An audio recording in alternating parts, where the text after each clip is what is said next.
दिल्ली में एक लोकप्रिय मुख्यमंत्री थे आदरणीय अरविंद केजरीवाल जी, और भारतीय जनता पार्टी की साजिश के बाद, एजेंसियों के दुरुपयोग के बाद वो जनता के बीच में जा रहे हैं, जनता की अदालत में जा रहे हैं। इसलिए आदरणीय अरविंद केजरीवाल जी ने इस्तीफा दिया है।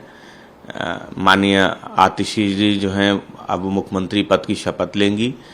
समाजवादी पार्टी समझती है कि भारतीय जनता पार्टी को सबक सिखाने के लिए उनकी जो काम है, जो अलोकतांत्रिक काम है, जिस तरह से एजेंसियों का दुरुपयोग हो रहा है, उनको जनता के बीच में ले जाने का काम आदरणीय अरविंद केजरीवाल जी करेंगे। आतिशी जी दिल्ली को और आगे लेके जाएंगी। जो काम आदरणीय अरविंद केजरीवाल जी ने छोड़ा है उसको आगे बढ़ाने का काम करेंगी। इंडिया गठबंधन वो और मजबूत होगा, विपक्ष और मजबूत होगा। भारतीय जनता पार्टी को दिल्ली में कुछ भी मिलने वाला नहीं है।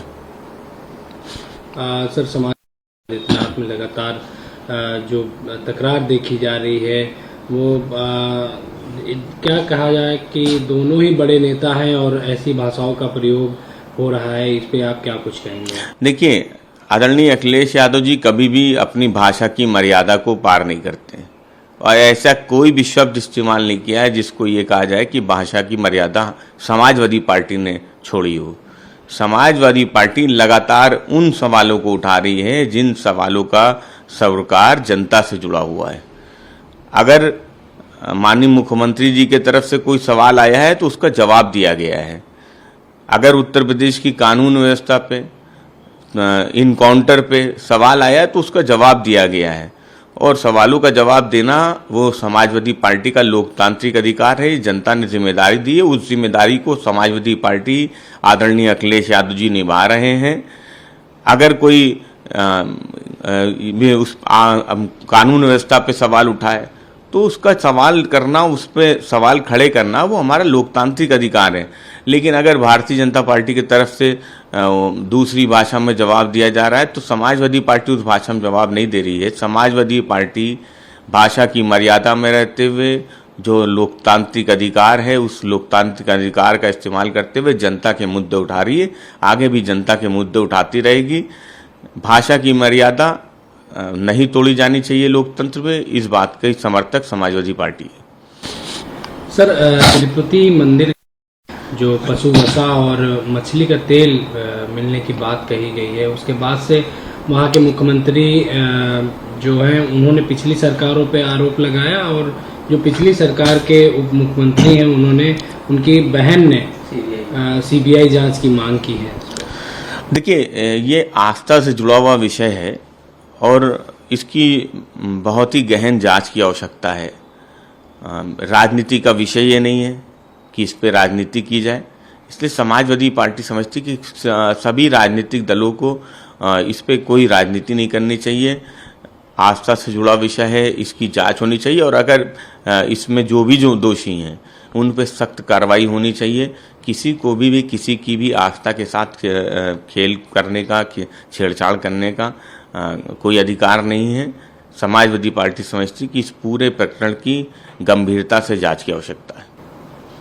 सर, केंद्रीय गृह मंत्री अमित शाह झारखंड और राहुल बाबा की पार्टी के वोट बैंक है, और वे अपना वोट बैंक खोने के डर से इसलिए जो है ये घुसपैठ को रोकना नहीं चाहते हैं।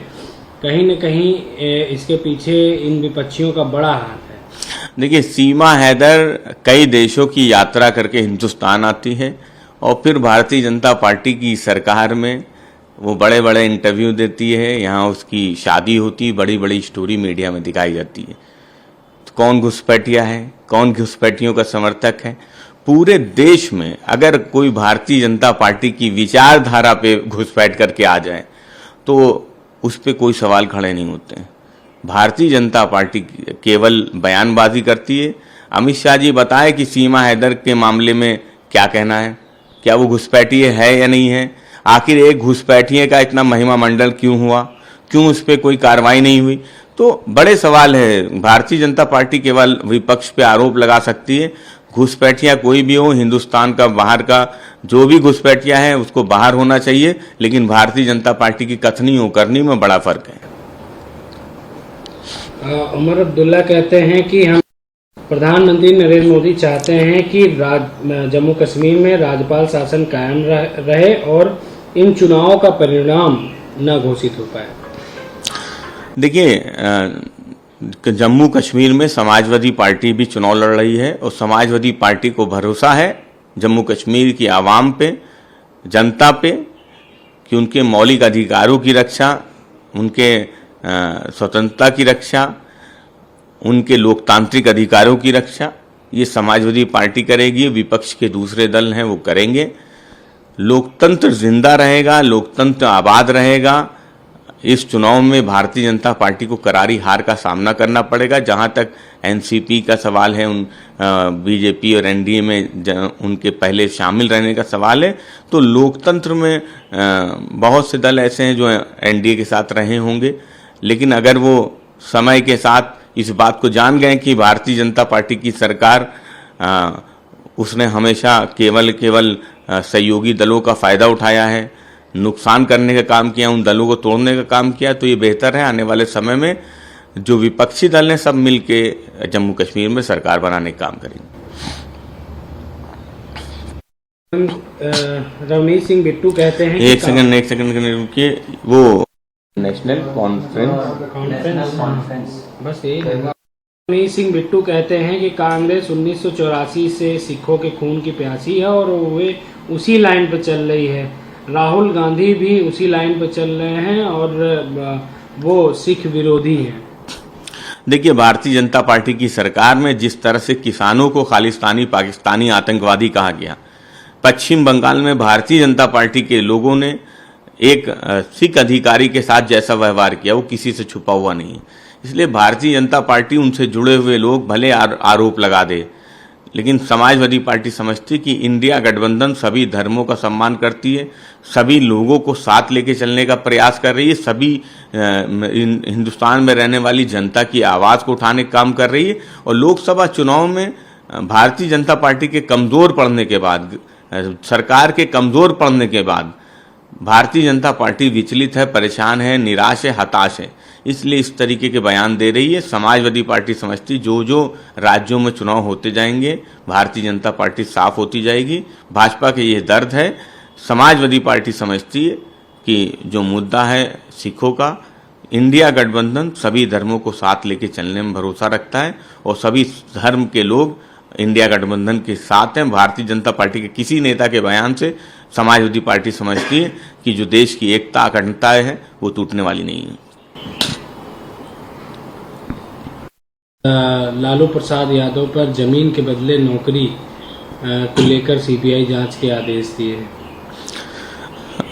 देखिए, जो उनका पुराना मामला है, जो प्रोसीडिंग चल रही है न्यायालय की, तो समाजवादी पार्टी समझती है कि उसमें जो भी न्यायिक प्रक्रिया है उसका सामना आदरणीय लालू प्रसाद यादव जी करेंगे, उनका परिवार करेगा।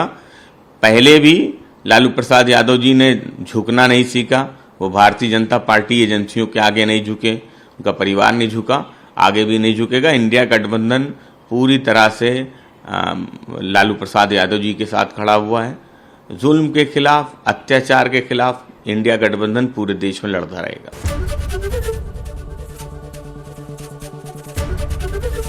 एबीपी गंगा, खबर आपकी, जुबान आपकी।